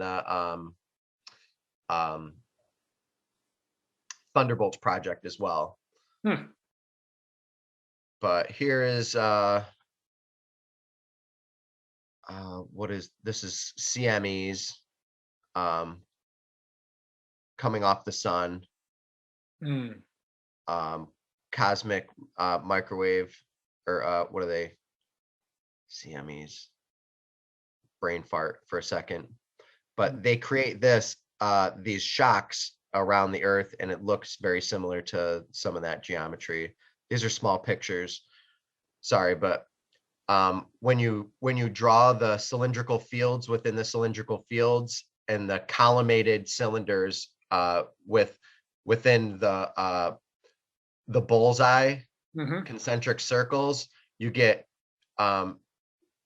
charge rotating in one direction and charge rotating in the other direction, then charge rotating in one direction and charge rotating in the other direction. I'm showing that how beamforming you can create and use this as a technology, and dolphins are already doing it. And dolphins 3D imprint the images that they're looking at and scanning. So as we build scanning technologies and other things based off of these geometries, eventually we'll probably be able, like I said, to get into the I3 and become different creatures and experience them, and become the creature non-invasively and just to play and have fun and interact with other humans. And I believe it's time scale independent, so you can go through different times throughout all of history, and you'll be able to watch like a star forming and exploding and reforming and cosmic structures. You'll be able to experientially become the living creature of a galaxy, of a sun, as the sun consciousness. Speaking of sun, you got sundogs here, sundog geometry, perfectly the exact same sundog geometry as the images that we see inside of the sun. So why are these fields reflective, and what do they have to do with? What's the geometry here? How much religions, how much meaning does this have to many religions? You see the crest here. You see a lot of religious symbols here. Yeah, you definitely are going in the rabbit hole for sure with this, huh? Speaking of rabbit hole, there's the hole. There's the hole. Yeah. There's the hole. There's the hole. So it's all hollow, and it's a repeating Bessel function. So when I get way out here, it's the same. This Bessel function is the same exact Bessel function as this. And see how they kiss noses here? Yeah. So what's happening is the sun is repeating itself, which is what the Hindus and Vedics have been saying through cycles and repetitive long yuga cycles and Kali Yuga cycles. And this is the map of Kali Yuga cycles. This is the map of Steve, the really weird aurora that was spotted, the projective aurora, these overlaying helicity. I'm finding everything is helical. Consciousness is helical. Intelligence is helical. Recognition, double helical. Everything is double helical. The way that our bodies are bilateral, bilateral symmetry the interpretation of having to have two separate sensory organs to understand what it is that is two of each, mostly, to understand what it is of reality, is an echo of the sensory organ itself being built. So the logarithmic scale invariant reality that we see around us is a consequence of a logarithmic scale invariant construction of geometry that is around us. All of our senses interpret things logarithmically scale invariant. That's the same geometry that we've been talking about. Now, this is another geometry that I found inside the Dougherty set, with these nested hexagons counter rotating, just like the top of Saturn. And if you know about the Saturn worshiping cult and the black box and black cube and Satan and all that other stuff, it's all fear porn. The entire thing's beautiful. God said it's all perfect and beautiful, and that's what we need to understand it as. It's not bad. There's bad energies associated with bad solid shapes, just like the Ouija board has a bad rap or whatever. But yeah, each individual shape, as you construct these shapes, there's energies involved with them, and some of them are destructive. And believe me, I've had an experience where you don't want to, like, you could actually build a three-dimensional, like, I don't even want to talk about it. These evoke the energy. The shape has power itself. It's called shape power. There's a book about shape power. I'm not sure if you're familiar with it. I haven't heard that one. Incredible book. I was gonna talk more about how we are maximum energy, maximum efficient creatures. Anything that is born on Earth is a maximum efficient creature. It's a minimum energy configuration, but a maximum efficient. It's built on maximum, like a perfect design, if you will. The fine structure constant, 1/137. So speaking of the fine structure constant, that's what you get inside of these galactic jets, which this energy here that I'm showing is scalable. So like you were talking about, your geometry is scalable. It's not only the way that it is, it's not only this, anything that can be shown on the large stellar formations on a galactic or stellar formation here can be repeated in the lab in plasma physics experiments. Plasma physics experiments, no matter how big they are, if they're small in the lab, they can be scaled up to become a large system like this. Wow. So that's one of the greatest things about plasma physics, is that by studying by studying small experiments, we can understand and explore the cosmos. So this is real. This isn't none of that Neil deGrasse Tyson bullshit. As I can't stand none of the scientism crap that's going on. It's all red, dead cult, black magic, dead. It's all death. It's a death cult. There's a death cult, and it's in scientism, and it's in a lot of the arenas that I study. Being interdisciplinary artist and geometer, I have to study all these fields because they all interact in their own way. So this is a cosmic jet, or what is called a Herbig Haro object, which is hundreds of thousands of light years long, and it's literally composed out of the geometry that we do. This is why I was talking about the Krystal spiral so much. This is why probably there's so much interest about the Krystal spiral. Partially why there's so much interest. I'm not going to take all the credit. I'll take a tiny little bit of it, but there's so many people. It's evasive. It's infinite. It's binary. It's the code of life. It's also the code of death. It has it's chiral and archiral. So it is the swastika. But you have many different views and many different, when you look at things a different way, perspective of the swastika. This is ancient knowledge. This is how you get antigravitics. This is how you get the key to implosion and fractality, and non-destructive wave compression, like Dan Winter is always droning home about. Yeah, hold on a sec though. I mean, because Dan's view of implosion is built off of the pentagon face. It's built off of, and that's dealing with this orientation of the pentagon rather than cube view, which is the square inversion that square root inversion that you're talking about. So I just wondering how those two are relating, because his implosive model is really built on dodecahedron, as the opening to that tunnel that you're talking about. That's a great question, and that's for us to answer somehow.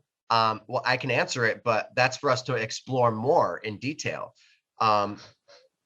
Now, like I said, I've studied mostly the inverse square law and the square root and cube roots, which is how you get life through Euler transfigurations and how you can actually describe it anyway. But the answer is through the inverse pentagonal law, the inverse pentagonal root. You get this Bessel function, and that is associated directly with the dodecahedral dodeca-icosa phase collapse and integration. So now, how does that play out in the creation story? Because you're talking that this. I just found it. I don't know yet. Oh, you just found it. Okay, yeah. Well, I mean, Dan's work has got to point in the direction of that. So, I mean, I'm sure you're well familiar with it, but I mean, that's exactly what he's been talking about for years. But all our physics experiment, I mean, everything that you're describing in physics and how light works and everything is all based on square root. And that is all based on, Dan's talking about the Grail cup, which is based on the golden spiral with the Grail cup of his implosion model. And it's not mentioning this crystal spiral of the square root of 2 spiral that we've described. I'd say we're both right. I'd say 100%. There's a key that I found inside of the repetition that happens. And if you look in my other videos, you'll find that I've actually already introduced Theodorian Roots a couple times. And as I've introduced these, I go into the actual number grid system, and it gets to the billions and trillions fast. And so fast that it's not worth categorizing or numbering it anymore. And each creature is one of these toroids. It's actually, these are toruses, because there's tube within a tube, within a tube, within a tube. So they're all Feigenbaum, like bifurcations of toruses that are nested, more like a vortex. So there's vortexes in, vortexes out on the constant, on the regular, on all scales. Now, Dan went, yeah, that's the thing I was going to say. There's a key secret, and I'm not going to divulge it here, but if other people go in the other videos on the geometric view, particularly probably the Theodorian Roots one, you can see that there's a pentagonal pattern that's happening inside of it. And I don't know what that pentagonal pattern is, but it's also helical. So the whole entire thing is based off of this rotating pentagonal inside of the number system in the number grid. So some sort of, it's not quaternion, it's not 4, it's not octonian, it's not 8, but it is there's something about it that is in a repetition, dialing back into the 0 every 5 repetitions, or every 5th iteration.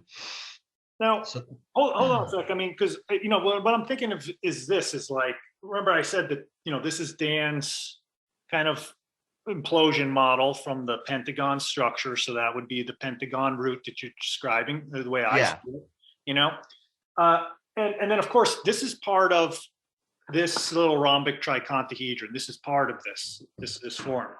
Now, if you're looking at the form with the pentagon facing you, well, then that's the implosion point because the dodecahedron is in here. But you see, if you turn it to the square face, it's the rhombic diamond like this. That also implodes. That has implosion too, and it looks like this. It's of the same model.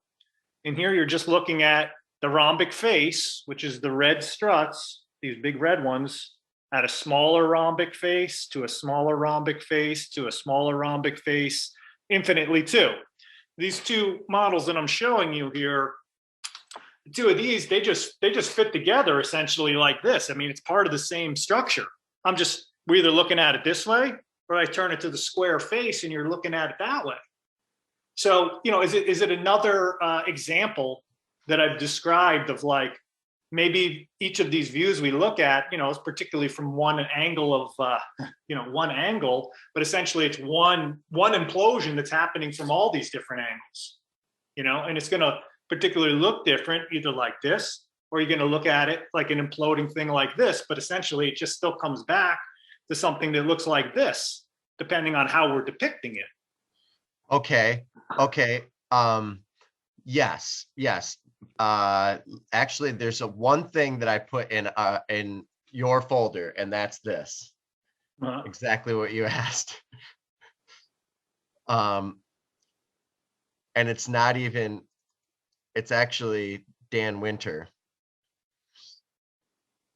I've seen this image before. What is this? Yeah. Now let me get. Put it a little bigger though. Let me get a piece here that correlates perfectly with this. That I have very rarely and seldom shown off because the rarity of it is so enigmatic to me that I don't understand it. So just because I don't understand it, okay, it makes me want to learn more before I present it. But yeah, maybe we need to go to full screen at some point. But yeah, I can. Okay, so there's the pentagon structure with the little kind of tunnel going in, and is it met on the other side the same way? And there's a ring current, like I was showing before. The importance of a ring current and a flip current in magnetism is it allows charge to move through it. But this, see how flat this is? Yeah. Wait, hang on. Yeah, I see it. That's flat. That was actually hyperbolic before I made this structure. The whole entire thing is negative Gaussian curvature. So it's similar to a pseudosphere, and that it's all negative curvature. Hey, I think that might relate to this little model I have. You see this, this is just straight edges here, but each of these is a pentagon face. It's essentially these little, these shapes. Yes. On this, if I turn those around, because it's the same thing, either going out or in. So this is the implosion in or out. This goes right in there like that. See? Yep. Like a glove. Yeah, exactly. This is some geometric copulation happening here. So I'm looking for my dodecahedron. Here we go. Oh yeah, we're getting sexy. We're involving putting the positive and the negative. Okay, so you have this. Now we got to go to the big screen here a sec. Do you want to show me anything on the slides? Because this is like people aren't going to be able to see these little things. Yeah. So did you want to show me Dan's picture here, or? Well, I was going to show you how this relates to it. Hang on. Let's do that, and then we could show off some models, and then I think that's probably going to be, maybe we'll keep going, but probably got to culminate at some point. Right. I don't know how to make my screen bigger. I don't know. I mean, you're already full screen. You just click on his image and it will get bigger? Is that what you want to show me, his picture? Or? Oh, no, I'm done doing that. I was going to make it bigger screen so I could show you what I'm doing. Okay. At the top of your screen maybe, or at the bottom, or we'll say stop sharing or view options maybe. No, that's my options. Yeah, if you bring your cursor down to the bottom of your screen, a little thing will flash up to say stop share. It should.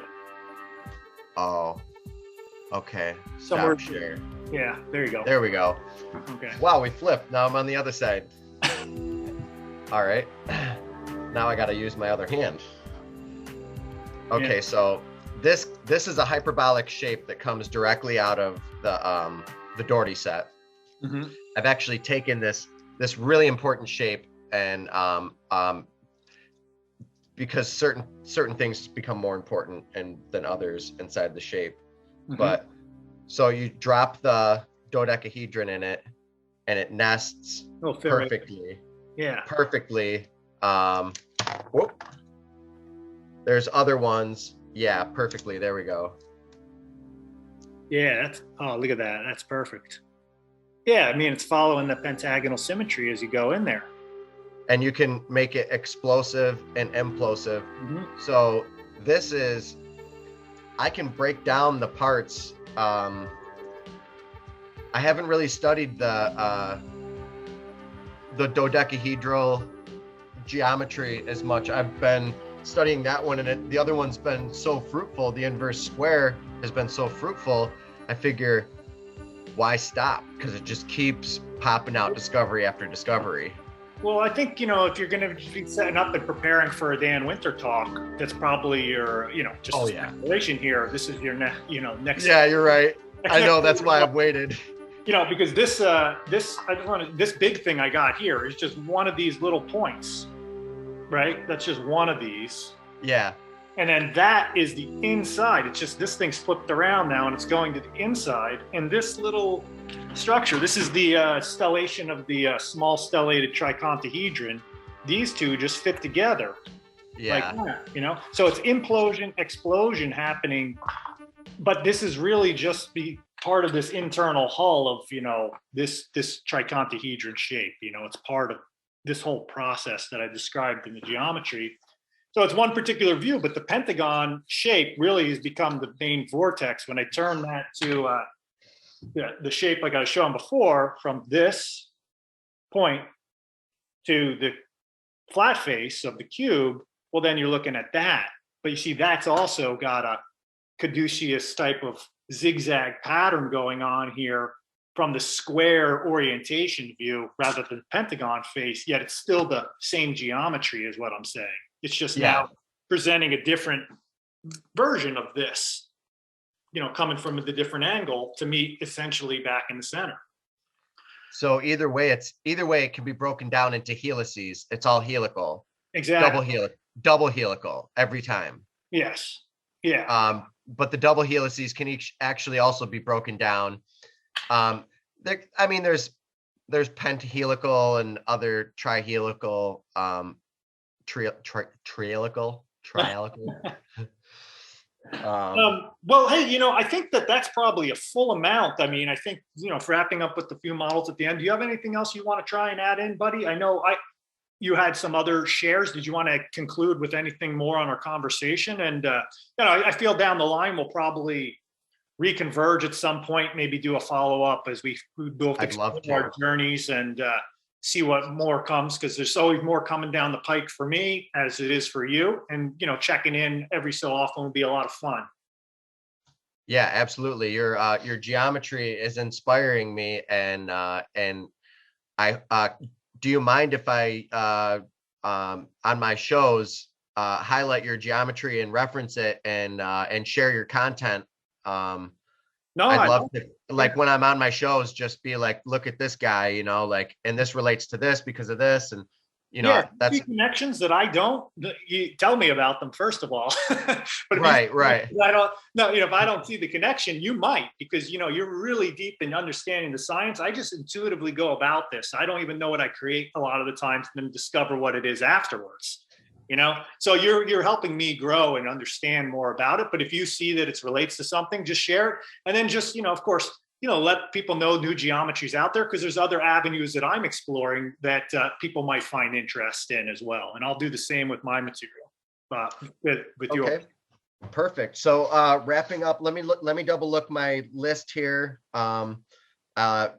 while I double look at my list here, give us a shout out where we can find you, where your content is, for my listeners. Yeah, that's right. New Geometry, KNEW. I imagine this will all be some of it will be in the description. So that's my YouTube channel. Newgeometry.space is my website. I also have a Patreon, New Geometry at Patreon. That is specifically, I'm teaching people how to draw, how to work with this, how to learn the artistic talent behind it, or the creative talent of working with compass and straight edge if you haven't done it before. I'm a really good teacher in regards to all the tracking. Like, I've mentored and apprenticed people for years. So I've applied that skill to teaching people some of the basic techniques with the basic drawing so you could start to do this. So I have an apprenticeship. It's like an 8-week apprenticeship that I have running right now, but I'll continue to do that. And the Patreon has video lessons and written material that I do monthly, and that builds successively as I'm working on my own book to sacred geometry, and primarily focused on drawing and exploring it, so you can enter into this contemplation like Buddy has and like I have, start to just get familiarized with the tools, so you open that doorway for yourself, so you discover what your seed sprouts from that exploration. So those are some ways to connect with me: New Geometry, Patreon, website, YouTube, Facebook, New Geometers group as well. So that's a little group I've got. People share slides, share images, drawings they're doing, general conversations. Other people post their interest. It's a pretty loose group. And I post my videos and other drawings and things that I'm doing on there as well. So that's kind of the overview, buddy. And same for you, buddy. You got announcements as well. Please share more for my viewers. Thank you. Thank you. It's great hearing that you're going in so many different directions, and blossoming genius is what I like to call that. As we all are, for sure, blossoming geniuses. Well, not all of us. I'd like to say the ones that are actually inspired, and you are definitely inspired. And it takes first being inspirational to inspire other people. So, let's see, a couple things that I got coming up, some upcoming events. Like I said, I got that. You can dial into my content mostly on Facebook. I've started a new endeavor. I am a confectioner. I'm an ice cream man. So I actually I do freeze-dried ice cream. You can find us on Grandma's Space Kitchen Creamery on Facebook. You can follow me, Buddy James, on Facebook. That's I mostly am cognizant and talking more often there. That's where you'll find me than most of my other places. Or let's see, I got a toy show coming up. I didn't even talk about my toy, which is fun. Check that out. It's actually mini. Oh, it's right here. Finger disc. So finger disc, it's miniature disc golf, Professional Finger Disc Golf Association. So I have these tubes filled with discs, and I'm looking to work with people to 3D print more and more different types of discs for aerodynamics. I mean, this is very professional. I'm trying to get a left and a right and a straight, and a putter and everything else. These are the prototypes, and I have baskets. It's not a game until you have a basket or a net. So I have baskets. You can do a 9-hole course. But yeah, I'll be introducing the grand opening at Grand Rapids Toy Show. So check that out. We'll also be doing the space ice cream. As far as geometry, the Electric Universe Conference, you can find me on Electric Universe Geometry. We have over 34,000 people on our Facebook. YouTube. I have my own YouTube, Buddy Dougherty, and then I have the Geometric View and the Electric View podcasts. So yeah. It's been a great talk, and I'm looking forward to more conversations with you, and and I can't wait to check out your Frank Chester talk. I'm a little bit jealous. I'm like, oh man, I can't wait. I haven't got a connection to Frank Chester yet. So maybe we could do a 3-way or something with Frank Chester, and I still have to do one with Dan Winter. Yeah. But yeah, I can see a lot of collaboration in our work in the future, and the more that I see our work converge on different levels, I'll continue to hit you up. Yeah, it sounds great. You know, as I saw a lot of your sculptural work there, I was like, oh, Frank would really love the bubble sculptures, you know, and, you know, maybe I'll share some of the images with them because, you know, he'd love seeing people be creative with the geometry. So when I started seeing your stuff earlier today before this, I was like, wow, you know, you're really following the footsteps of a sculptor, geometer like Frank was. You know, I'm more of a 2D drawer kind of teacher in the way that I go about it, but you're really creative with it. So I'm just really thankful we got to connect this way as well, and looking forward to future collaborations for sure. Awesome. Thank you. Yeah. Yeah, there's an infinite amount of those forms, and I keep coming up with new solids. I can't name everything. I mean, I can. I'm a neologist, and the nature of our task as geometers is to name things if there's not names for it already. Mm-hmm. So initially, I was going to name the Doughertyset transparent golden scaling because it's all transparent and it's all golden scaling. Mm-hmm. And then Dan Winter really drove home the idea of phase conjugation is multiples of the golden mean. And that's exactly what it all is. So it's all golden. The golden brick road is real, and it's a narrow gate. It's very narrow, as we can see from all the geometry we're looking at. So to get into source, you know, it takes a lot of determination and willpower and love, really, ultimately just love.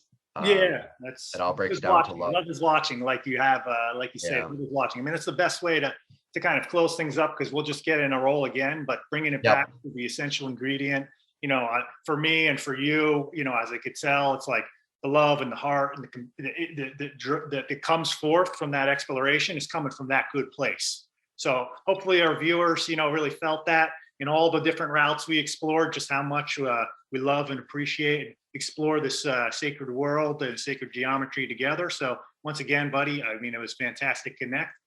And I think we're going to wrap it up at some point. All right, everybody. Peace and much love, everybody. Thank you. Can't wait for the next time. God bless. Bye-bye. Thank you for joining us in episode 55, season 5. See you next week. I will never fall, I will never be a better person. You can never see me, I can never be inside of that tree. I can never be inside that forest. You wanna see me, but I'm not seeing you. You wanna get where I am, then you can't find you. You can't find you. I don't want the most of the time I got to divide the characters when I got five and you live in the world, you think of a different stuff. I'm about to thirst, something in the nerve, think of a different curse. Perfect all around. Something of an off. Perfect because it's just perfect. Nobody get it off. Piece of the pie. If you want a piece of that, you can have a piece of the pie. I'll give you that. I'll give you that much. If you want a piece of this, I'll give you a piece of me. Take a little more of your soul. Take a piece of me. The perfect cowboy.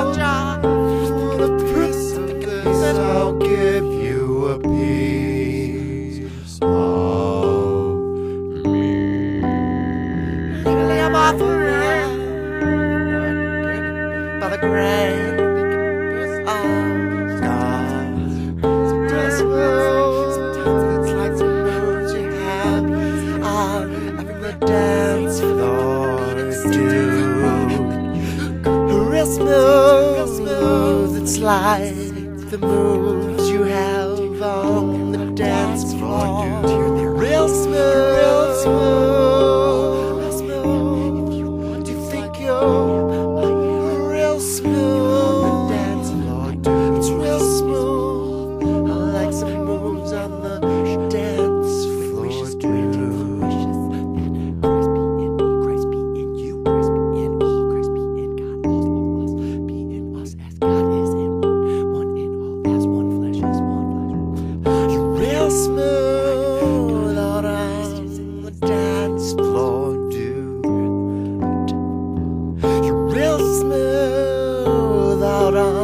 the dance floor do. Real smooth out on the dance floor do. Real smooth out on the dance floor, dance floor. The geometric view is a Loveiswatching product.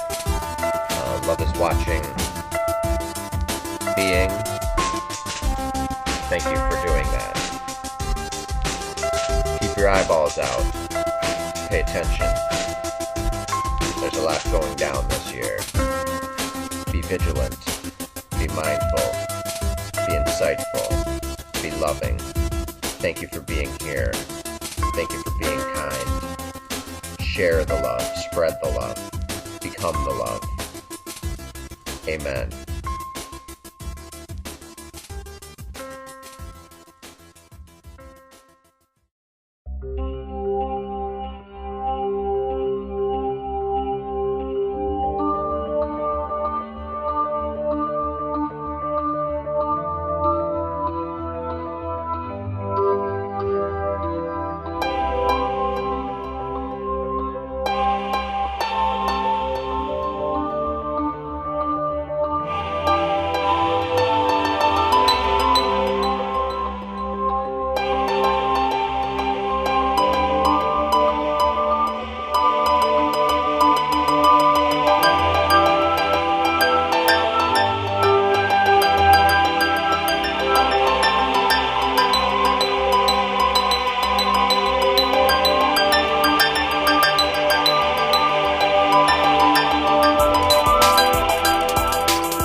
Life is eternal, hope and thirsty.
Eyes all over the wall, eyes all over your body. And I can see straight through it, transparent, golden scaling.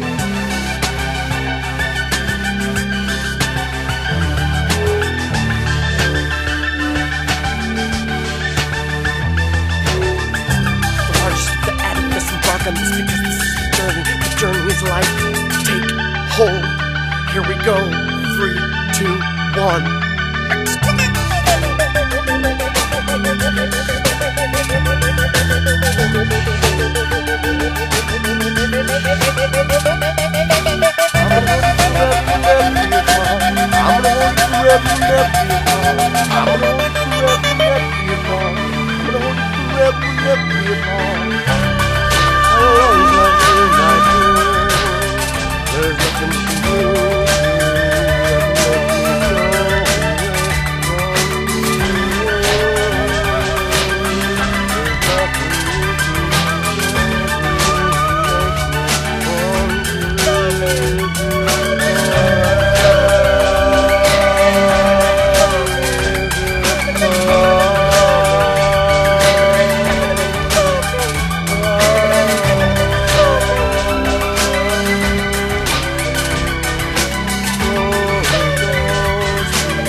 Join us in the fight for Christ, in the fight to save lives. Surprise, submersible, so fast, the first, the last of baptism. Need to say more.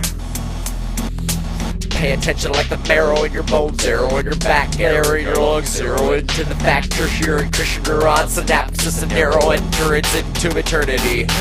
I'm a courier, a charismatic attitude, meters even meter, it might even be fun. Cider indeed, need nerds, you need nerds, need a virtue, need to be a reason.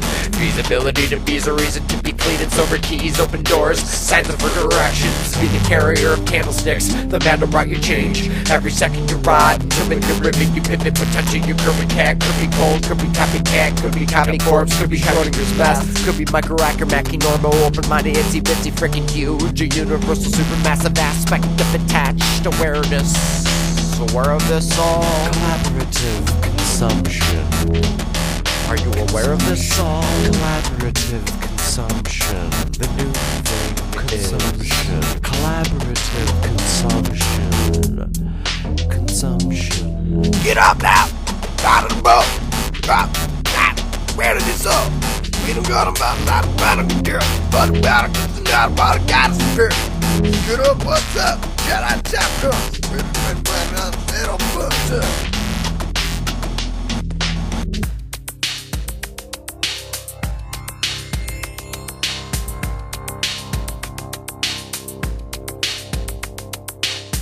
I'm in search of, I'm in earth love, I'm in living life, I'm in living color, I'm an air drop, I'm an earth thing, I'm an earth thing, I'm an earth thing, I'm an earth thing.